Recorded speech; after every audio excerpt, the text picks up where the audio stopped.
Hey guys, I'm Sean from Blakc and you're watching Rhythm Nation TV.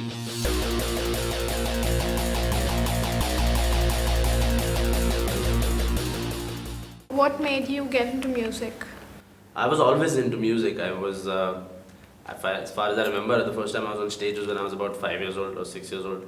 I remember I used to take harmonium classes back there. So my music teacher in school would come home to teach me. So I've been playing music since I was about 5 years old. So been on stage since then too. So it was kind of natural eventually that I would end up playing music some way or the other.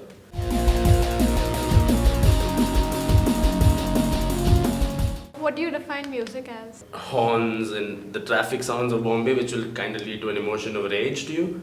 But other than that, you register lots of noise just through your ears, but you don't really have to assimilate any knowledge or emotion out of it. So music is that difference.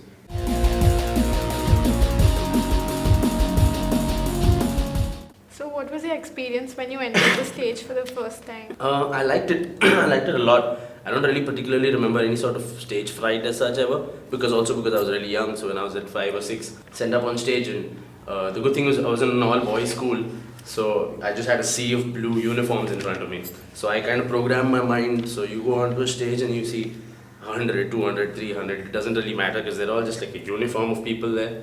So I kind of got used to it and I enjoyed it. I loved being on stage. As far as I remember, throughout school, I tried my best to be on stage whenever I could. I mean, I was there for singing competitions, elocutions. I stayed away from dancing because I was a little round, chubby boy.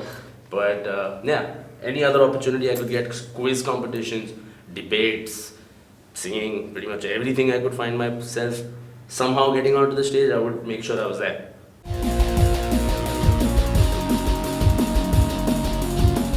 So which is the current song you're actually working on or current project? So we just recently, a month or two ago, released a new song called Choices. The music video is out for that too. I think you guys might get a glimpse of that through this program. We also are working right now on our third album. So a whole third album is scheduled to be released this year. We already have 2 albums out from the past in 2009 called Choking on a Dream and 2012 called Motherland. And we're working on a third album which is slated to release this year. So yeah, we're working on those songs. There's 10 new songs which should come out from that album. So we're working with about 17 right now. So a couple of them will kind of get dropped out and we'll fix on the final 10 in a couple of months and then we hit the studio.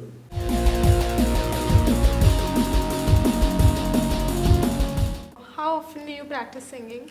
I'm not really sure.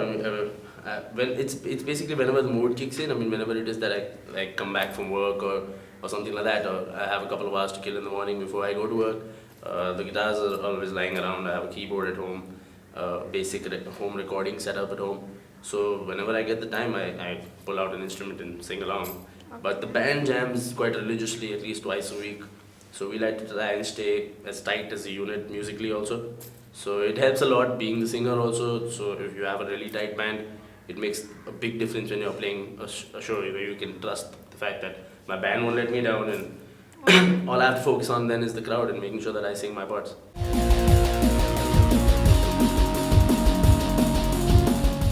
So does your family support you? More than most, I would say. I mean, I've always had support. My mom and dad were very happy and welcome when, like I said, my music teacher from school just kind of showed up one day at my house and said, "I want to teach this guy. I think he could have some sort of future in music." And this is when I was 5 years old. And they bought it and they said, "Yeah, sure." And that continued for years. I mean, the learning of... So I know how to play the harmonium and the tabla when it comes to Indian music. I learned that when I was a kid. Over the years, obviously, I kind of heard Aerosmith and Guns N' Roses and Skid Row, and then I forgot everything that I had learned when it came to Indian music. But it trained my ear. It got me well educated in sort of a foundation with music. So yeah, that strengthens a lot of things. And my parents pushed me along through all of it.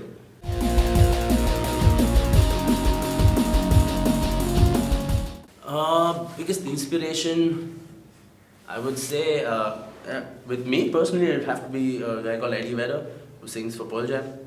And hands down, I think he's one of those people who I would who I would be able to genuinely want to meet one day.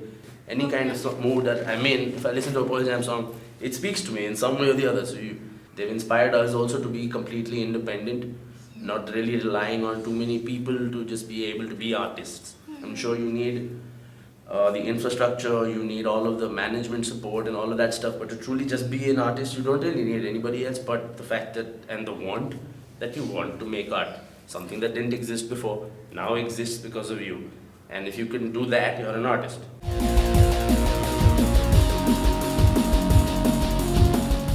Okay, so what message would you like to give your fans? There's a lot of independent music out there in the world like us, lots of bands like us, lots of artists like us. So try and look for them. It's kind of easy, packaged music and everything else that just comes onto a plate to you. But if you take the effort, the fruits will be sweeter. You'll listen to better music, you'll find cooler artists. And yeah, I think that should be like the unanimous message to everybody else. Thanks a lot. I'm sure that now you have a lot of fans and they all love you. Thank you so much for having us.